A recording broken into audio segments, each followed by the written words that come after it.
Hey, what's up? It's Bubba. We're here at Mullen's, where you can always meet me at Mullen's. We survived the blizzard of 2010, and Steven is the outsider general manager. He is now getting rid of the snow with the snow blower in preparation for the next 8 inches of the snow we're supposed to get.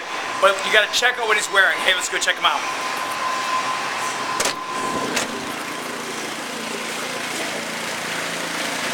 We're walking up to Steven.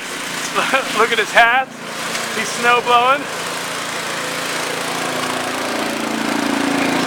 He got shorts on.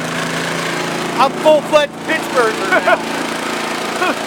He's outside snow blowing all the snow in front of Mullen, and he's got shorts.